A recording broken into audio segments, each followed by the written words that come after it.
지난 한 주간 건강하셨죠? 반갑습니다. 또한 가정에서 예배하는 우리 성도님들에게도 큰 은혜가 임하기를 주의 이름으로 축원을 드립니다. 옆 사람에게 이렇게 인사합시다. 예배에 성공합시다. 예배가 소중하고 귀중합니다.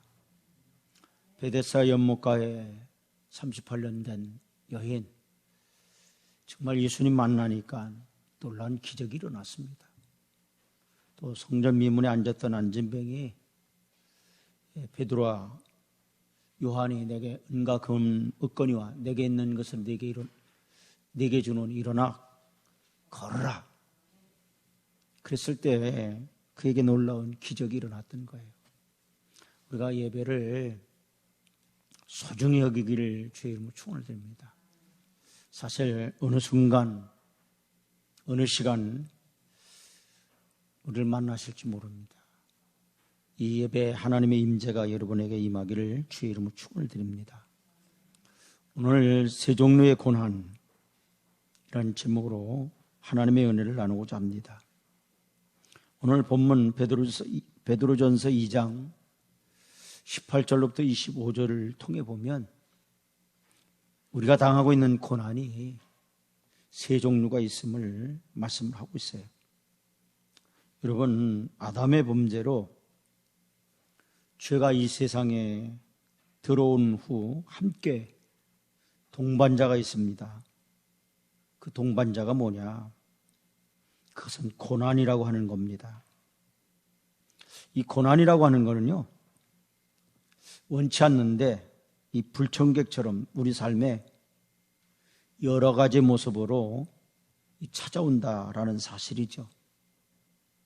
이 고난이라고 하는 것은요, 부자든 가난하든 높은 자리에 있든 낮은 자리에 있든 또 남자든 여자든 노인이든 어린아이든 지위 고하를 막론하고 누구에게든지 차별 없이 이 고난은 찾아옵니다. 저 사람만큼은 아무런 문제가 어려움이 없겠지 이렇게 보일지라도요, 알고 보면 예외 없이 나름대로의 고난이 있습니다. 여러분, 고진감래란 말 알지요? 고생 끝에 낙이 온다란 말입니다. 문제는 하나의 고난이 끝나면 또 다른 고난이 찾아오기도 한다라는 사실이에요. 인생의 좋은 일들은 고난의 보자기에 쌓여 있다, 이렇게 말하기도 합니다. 고난의 보자기 안에 놀라운 축복이 담겨져 있다는 말입니다. 문제는 고난을 당하는 동안에는 괴롭고 또 힘들다라는 것이 문제입니다. 어차피 피할 수 없는 고난이라면 이 고난을 어떻게 받아들이고 어떻게 극복할 것인가 하는 신앙적 마음의 자세가 중요하다는 사실입니다. 고난을 잘못 받아들임으로 인생을 저주하고 또 원망과 불평과 반항을 하면서 그 귀한 인생을 헛되이 낭비하지 말기를 주의 이름으로 간곡히 부탁을 드립니다. 하나님의 은혜를 구하면서 또 고난의 의미를 생각하면서 신앙적 자세로 고난을 대처하면 그 고난이 오히려 축복이 될 줄로 믿습니다. 본문에서 사도 베드로는 이런 고난의 문제를 다루고 있는데 본문에는 세 가지 고난에 대해서 말해주고 있습니다. 첫째로 어떤 고난이 있느냐? 오늘 19절 말씀을 보니까 다 같이 한번 봉독합니다. 부당하게 고난을 받아도 하나님을 생각함으로 슬픔을 참으면 이는 아름다우니 그랬죠. 그러니까 여기 보니까 첫째로 어떤 고난이 있다라는 거예요. 부당하게 받는 고난이 있다라는 거예요. 근데 이 부당하게 라는 말이 현대 성경을 통해 보니까 이렇게 기록하고 있습니다. 만일 여러분이 억울한 일을 당하고 고난을 받았거든 주님을 생각하고 참으십시오.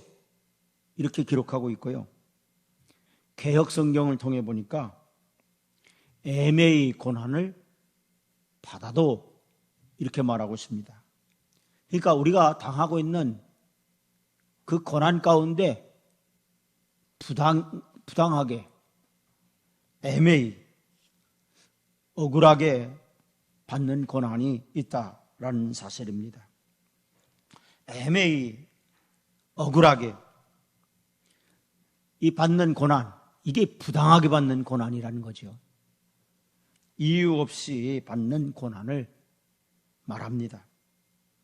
나는 잘못한 것이 없는데 다른 사람의 실수로 내가 억울하게 받는 고난이 있습니다. 학창시절을 보면 연대 책임이라고 하는 거 있죠. 나는 잘못한 게 없어요. 근데 하고 누구가 잘못했단 말이죠. 그래서 선생님이요. 전체 학생들을, 그 학급에 있는 학생들을 다 벌을 준단 말이죠. 그때 얼마나 억울합니까?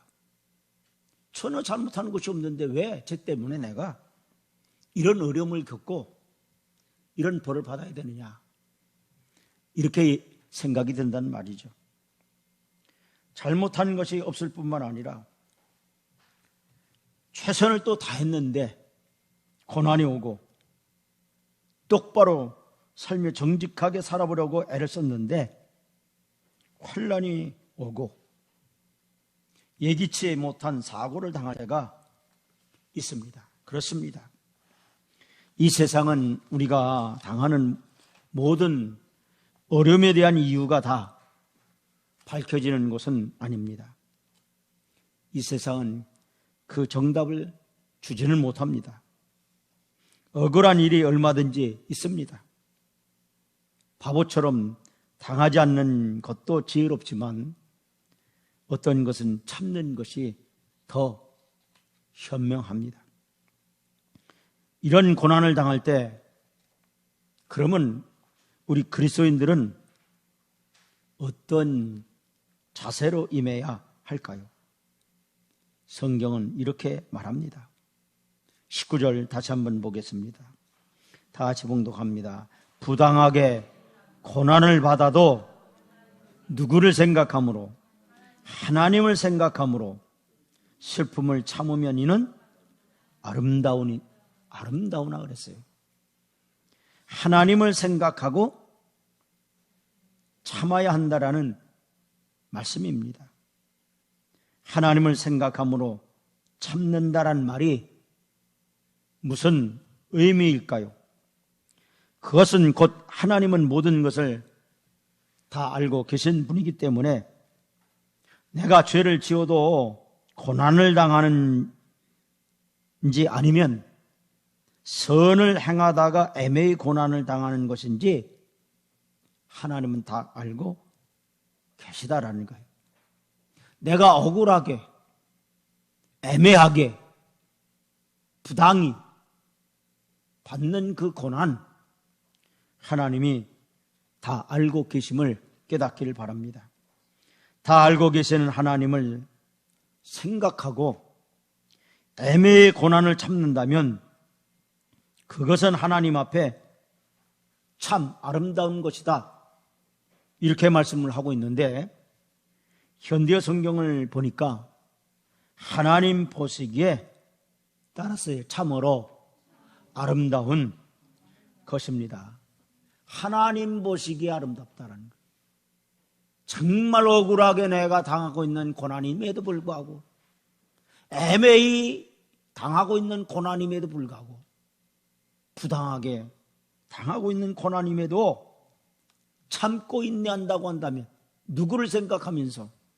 하나님을 생각하면서. 현대 성경은 주님을 생각하면서, 따라서요, 참으십시오. 따라서요, 주님을 생각하면서 참으십시오. 예수님도 억울하게 고난당하셨단 말이에요. 십자가 고난당하셨단 말이에요. 죽으셨단 말이죠. 그러니까 그 주님을 생각하면서 참으라는 거예요. 오늘날 세상 사람들은 애매한 고난을 당하면 어떤 태도를 취합니까? 어떻게 해서든지요, 자기 권리를 주장하고요. 애매한 고난에 대해서는 억울한 마음을 풀려고 하지 않겠습니까? 자기가 당한 고난이나 억울한 일에 대해서 아주 목에 핏대를 세우면서 상대에게 관철시키려고 합니다. 우리는 이런 속담이 있죠. 되로 받고 뭐로 준다? 말로 준다라는 겁니다. 그들에겐 모든 것을 다 알고 계신 하나님을 믿는 믿음이 없기 때문에 자기가 나서서 자기의 억울함을 관철시키려고 하는 겁니다. 혹시 사랑하는 성도 여러분 가운데 인간관계 속에서 억울하고 원통한 일을 당하신 분이 계십니까? 잘못한 일이 없는데 애매히 고난을 받으신 분은 없습니까? 너무 슬퍼하거나 분노하는 마음을 품지 마세요. 그러면 마음의 평안과 영적인 자유함이 없어진다라는 겁니다. 하나님이 다 알고 계신 줄 믿고 참으시기를 바랍니다. 그러면 반드시 때가 되면 하나님께서 여러분의 팔을 들어 주실 것입니다. 예수님은 이런 일에 모범을 보이셨어요. 그래서 오늘 본문 21절 보세요. 다 같이 봉독합니다. 이를 위하여 너희가 부르심을 받았으니 그리스도도 너희를 위하여 고난을 받으사 너희에게 본을 끼쳐 그 자취를 따라오게 하려 하셨느니라. 여기 자취를 따라오려 하셨느니라, 이 말씀이 발자취를 따라오라, 그런 말씀입니다. 이를 위하여라 그랬습니다. 복받기 위해서란 뜻이 아니고 앞에 말씀을 연결된 이 고난을 받게 하기 위해서라는 의미입니다. 선을 행함으로 고난을 받도록 부르심을 입었다고 하심으로 엄밀하게 말하면 주님을 위해서 이 땅에 바로 서서 살려면 아무도 진짜 고난을 피할 수 없는 겁니다. 주님께서 고난을 받으신 것은 우리가 그의 발자취를 따라오기 바라시는 뜻임을 가르쳐주고 계십니다. 그러면 주님은 고난 받으셨을 때 어떻게 하셨습니까? 오늘 본문 22절과 23절 보세요. 다 같이 봉독합니다. 그는 죄를 범하지 아니하시고 그 입에 거짓도 없으시며 욕을 당하시되 맞대어 욕하지 아니하시고 고난을 당하시되 위협하지 아니하시고 오직 공의로 심판하시는 이에게 부탁하시며 그랬어요. 주님은 죄 없이 십자가에 달리셨어요. 그러나 욕으로 갚지 않으셨다라는 거예요. 고난을 받았지만 위협하지 아니하셨다, 이렇게 말씀하고 있습니다. 오직 하나님을 생각하며 공의로 심판하신 하나님께 부탁하고 맡기셨다라는 거예요. 그래서 원수를 우리가 갚으려고 해서는 안 돼요. 여러분, 우리는 원수 갚는 일을 내가 갚으려고 하면 안 돼요. 하나님께 맡기기를 바랍니다. 보통 사람들은 그렇게 하지 못합니다. 상대가 욕하면 나는 더 욕하고 싶어지지요. 상대가 나에게 권총으로 고난을 준다면 나는 기관총으로 응사하고 싶습니다.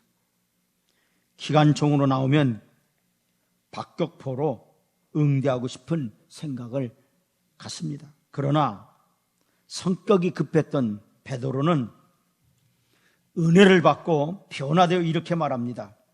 따라서 하나님을 생각함으로 참으라. 여러분, 베드로의 성격은 급했잖아요. 그래서 얼마나 이 베드로를 많은 사람들이 이렇게 얘기합니까? 그의 성격은 아주 악하게 얘기하면 지랄 맞다. 그런 베드로였어요. 격분했습니다. 여러분, 예수님 잡으러 왔을 때 어떻게 해요?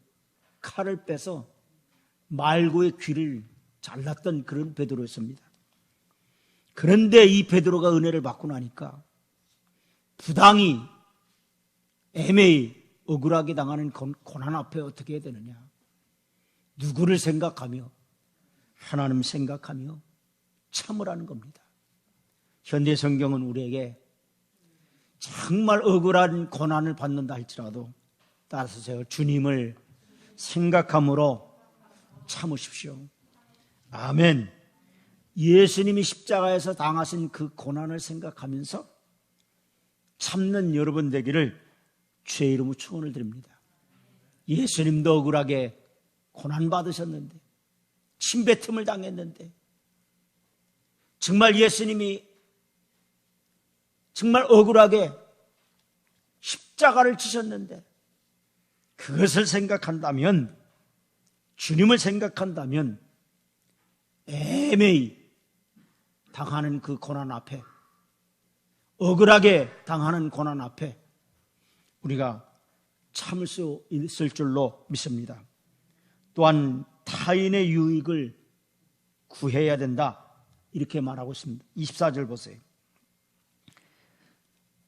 다 같이 봉독합니다. 친히 나무에 달려 그 몸으로 우리 죄를 담당하셨으니 이는 우리로 죄에 대하여 죽고 의에 대하여 살게 하려 하심이라. 그가 채찍에 맞음으로 너희는 나음을 얻었나니. 예수님이 누구를 생각했느냐? 우리를 생각했다라는 것.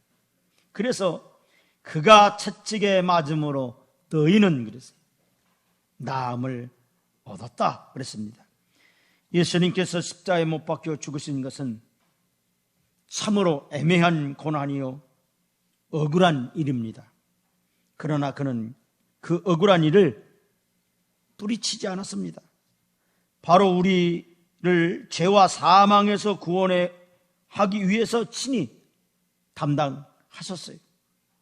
자기에게는 유익이 없고 억울한 일이지만 타인을 위해서 그 모든 아픔과 수모를 당하셨습니다. 그가 억울하게 채찍에 맞으시고 애매히 고난을 받으셨기 때문에 우리가 죄에서 해방되었고 나음을 입었습니다. 만약 예수님이 억울한 고난을 마다하고 뿌리치셨다면 오늘 우리의 구원은 불가능했을 것입니다. 여기 우리가 깨달아야 할 큰 비밀 진리가 있습니다. 우리가 애매히 고난을 당하거나 억울한 일을 당할 때 억울함을 호소하거나 욕을 한다면 아무런 유익을 거둘 수가 없습니다. 그러나 하나님을 생각하고 잘 참고 인내하면 상대방의 마음에 큰 감동을 불러일으키고 결국 그 사람을 전도하게 됩니다. 우리가 애매히 고난을 받거나 핍박을 받을 때 거부하지 말고 믿음으로 잘 견디고 인내하면 엄청난 전도의 효과를 얻을 수 있게 될 줄로 믿습니다. 대부분의 사람들이 억울한 일을 당할 때 당장 자신의 억울함을 호소하기에 급급한 나머지 타인의 유익을 생각하지 못하게 됩니다. 여러분, 흥분하지 마십시오. 때가 되면 진실이 다 드러나고 누가 옳고 그런지 다 밝혀지기 마련입니다. 이 세상에서 진실이 안 밝혀진 것이 무엇이 있습니까? 내가 밝히지 않더라도 모든 일에 진실하고 공의로우신 하나님께서 때가 이르면 다 밝혀주십니다. 예수님은 고난을 당하면서도 다른 사람에게 새로운 삶을 주고자 하였습니다. 자신은 애매하게 고난을 받을지라도 우리가 나음을 입기를 바라셨어요. 그렇게 고난 속에서 타인의 유익을 구하신 예수님을 하나님께서는 무덤 속에 실패자로 두지 아니하시고 부활 승리자가 되게 하셨고 하나님 우편 보좌에 앉게 해 주셨습니다. 나는 해를 입을지라도 타인의 유익을 구하는 것이 얼마나 귀한 것이며 하나님 앞에 복받을 만한 일임을 알 수 있는 겁니다. 사랑하는 성도 여러분, 혹시 애매히 고난을 받는 분이 계십니까? 혹시 여러분을 핍박하고 괴롭히는 사람이 있습니까? 입에 욕을 말하지 말고 하나님께 심판을 맡기고 그분의 유익을 구하십시오. 그러면 하나님께서 여러분을 축복해 주실 줄로 믿습니다. 둘째로, 죄를 짓고서 매맞는 고난이 있다라는 겁니다. 20절 상반절 보시면 20절 보십시오. 성경 오늘 본문 20절 다 같이 봉독합니다. 죄가 있어 매를 맞고 참으면 무슨 칭찬이 있으리요. 여기 보니까 죄가 있어 매를 맞고 참으면 무슨 칭찬이 있으리요. 그러니까 죄가 있어 매를 맞고 참으면 무슨 칭찬이 있겠느냐는 거예요. 그렇습니다. 내가 죄짓고 잘못해서 당하는 고난이 있다라는 겁니다. 고난당할 때 먼저 자신을 돌아볼 줄 알아야 합니다. 내가 하나님 말씀을 무시하고 하나님의 법도대로 말씀대로 살지 못하고 불순종한 것은 없는가? 한번 돌이켜보기를 바랍니다. 내가 무슨 잘못된 짓을 한 것은 아닌가? 나의 게으름 때문에 온 것은 아닌가? 자기 자신을 돌아보며 이런 것들 생각해 보아야 한다는 겁니다. 우리가 누구에게 사기를 당했다고 생각해 봅시다. 대부분 사람들이 사기친 사람에 대해 원망하고 저주하며 괴로워합니다. 그러나 내 속에 지나친 욕심이 있었기 때문이 아닌지 생각해 보아야 한다는 겁니다. 대부분 사기를 당하는 사람은요, 자기 욕심 때문에 다 사기를 당하는 거예요. 욕심이 없었다고 한다면요, 절대로 사기를 당하지 않습니다. 여러분, 에서 자신의 장자권의 축복을 빼앗아간 동생 야곱을 향해서 일을 갑니다. 그러나 한때 자신이 사냥에서 돌아와 배가 고픈 나머지 팥죽한 것이 그 귀한 장자권을 팔아버렸던 자신의 잘못은 생각하지 못했다는 것입니다. 사람은요, 자기의 잘못을 생각하지 않습니다. 남의 티는 봐요. 남의 결점은 봅니다. 남의 잘못은 봅니다. 그러나 자신의 잘못은 보지 못해요. 자신의 결점은 보지 못해요. 저희 교회에 문주라고 한 그 배우가 집회를 온 적이 있었습니다. 간증을 하러 왔는데 그분이 이런 얘기를 해요. 상대방을 향하여 이렇게 지적질을 하는데 이 손가락은 상대방을 향해서 지적질을 하는 손가락은 하나라는 거예요. 그런데 자신을 향하여 가리키고 있는 손가락은 몇 개예요? 3개라는 거예요. 상대방의 결점보다는 자신의 결점이 더 많다라는 거예요. 그런데 우리는요, 남의 결점만 본단 말이에요. 남의 잘못만 본다는 거예요. 사실 그 고난을 통해서 우리 자신을 한번 돌아봐야 된다는 거예요.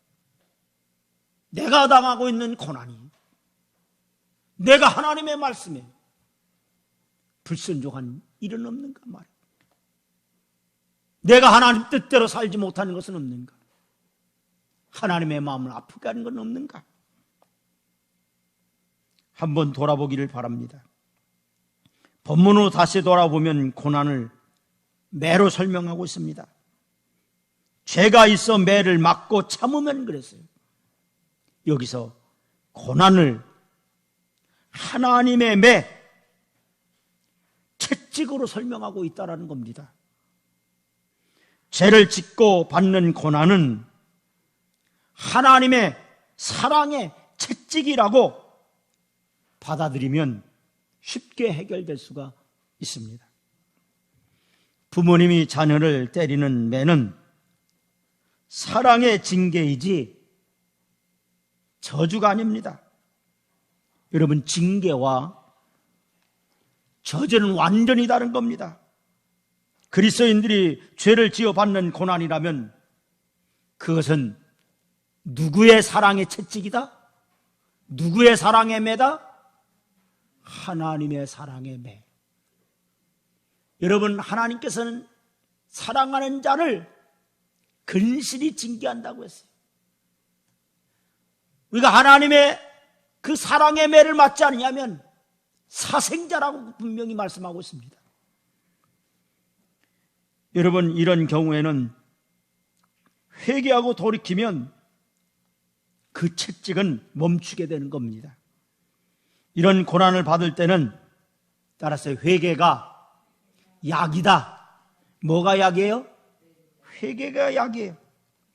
최대한 빨리 철저하게 회개하면 해결되는 겁니다. 회개하면 그 고난이 축복으로 바뀌어진다는 사실을 깨닫기를 바랍니다. 그 고난은 내 영혼을 새롭게 하고 새로운 출발을 하게 하는 축복을 받게 한다는 거예요. 요나가 다시스로 도망가다 배의 광풍을 만났던 그 고난은 회개를 통하여 요나 자신도 회복되었고 니느웨 성도 살게 됐습니다. 마지막으로 따라서 선을 행함으로 받는 고난이 있습니다. 어떤 고난이 있다고요? 선을 행함으로 받는 고난이 있다는 거예요. 이 선을 행하는 고난이라고 하는 것을 현대 성경은 이렇게 기록하고 있습니다. 따라서 옳은 일을 행함으로, 내가 옳은 일을 행했는데도, 선을 행했는데도 불구하고 받는 고난이 있다는 거예요. 오늘 본문 20절 하반절을 우리 한번 보겠습니다. 20절 하반절, 20절을 다 보겠습니다. 죄가 있어 매를 맞고 참으면 무슨 칭찬이 있으려요? 그러나 그랬어요. 선을 행함으로 고난을 받고 참으면 이는 하나님 앞에 아름다우니라. 아멘. 선을 행함으로 고난을 받고 참으면 그랬어요. 주님을 위해 열심히 살아보려고 하는데도 이상하게 막히고 넘어지고 쓰러질 때가 있습니다. 이것은 아름다운 고난입니다. 지옥으로 내려가는 사랑하는 사람에게 천국 백성이 되도록 복음을 전하다가 당하는 고난은 아름다운 겁니다. 거지에게 돈을 주는 것과 불쌍한 사람에게 한 푼 주는 것도 귀한 것이지만 영원히 저주받을 사람에게 예수 그리스도도 전하여 천국 백성으로 살게 하고 영생을 주는 길이 있다면 이것이야말로 가장 큰 선이 분명합니다. 이 고난은 이유를 모르고 받는 고난이 아니라 알면서 자원해서 받는 고난입니다. 어쩔 수 없어서 받는 고난이 아니라 자원에서 받는 고난입니다. 예수님이 받으신 십자가의 고난이 바로 이것입니다. 피할 수도 있었습니다. 그러나 인류의 구원을 위해서 스스로 자원해서 예수님은 고난을 받으셨습니다. 오늘 본문 말씀에서도 사도 바울은 이런 고난을 받고 주님을 따르라고 말씀을 하는데 21절 다 지봉독합니다. 이를 위하라는 게 무슨 말이에요? 선을 행함으로 받는 그 고난을 말하는 겁니다. 너희가 따라서 부르심을 받았으니 여러분이 선을 위하여 받는 고난을 위하여 하나님 앞에 부르심을 받았다라는 거예요. 아멘. 여러분, 성도는 복음 증거하다가 핍박도 받을 수 있는 거예요. 욕도 먹을 수 있는 거예요. 이런 고난을 받게 하기 위하여 하나님이 따라서 나를 부르셨다. 아멘. 택하셨다라는 거예요. 그런데 우리는요, 이 선을 행함으로 받는 고난을 피하려고 합니다. 십자가를 피하려고 해요. 짊어지려고 하지 않습니다. 예수님 때문에 욕먹는 거, 예수님 때문에 어려움당하는 거 피하려고 합니다. 그런데 분명하게 성경은 우리에게 이렇게 말하고 있습니다. 이를 위하여 그랬습니다. 이를 위하는 선을 행함으로 받는 고난입니다. 따라서 너희가 부르심을 받았으니 아멘. 그리스도도 그랬어요. 너희를 위하여 고난을 받으사 너희에게 본을 끼쳐 그 자취를 따라오게 하려 하셨느니라. 사도 바울이 복음을 전하다가 수많은 고난과 핍박을 받았습니다. 주님을 위하여 복음 전파를 위하여 신앙 절개를 지키다가 받는 고난이 있습니다. 이러한 고난을 받으면 복인 나니 따라서 천국이 저희 것이며 아멘. 기뻐하고 뭐하라? 즐거워하라 그랬습니다. 왜 그러느냐? 하늘에서 너희의 상이 큼이라. 아멘. 주님이 본을 보이셨어요. 우리를 구원하기 위해 차원에서 십자를 지시고 죽으셨습니다. 주님은 그 앞에 있는 영광을 바라고 십자가를 참으셨습니다. 예수님께서 그렇게 사셨어요. 예수님은 십자가의 고통을 알면서도 택한 백성들의 구원을 위해서 그 십자가의 고난의 길을 자원해서 가셨던 겁니다. 이런 고난은 하나님 보시기에 아름답고 칭찬이 있다. 이렇게 말하고 있습니다. 그런데 이 칭찬이라는 말을 현대 성경은 뭐라고 해요? 따라서 상이 있다. 아멘. 여러분이 예수님 때문에 당하는, 예수님 때문에 억울하게 욕먹는 거, 핍박받는 거 반드시 하나님 기억하시고 하나님이 여러분의 상을 주실 줄로 믿습니다. 의를 위하여 선을 행하다 복음 전하다가 신앙 지키다가 당하는 고난과 핍박은 하늘의 상이 크니 기뻐하고 즐거워하라고 하는 것입니다.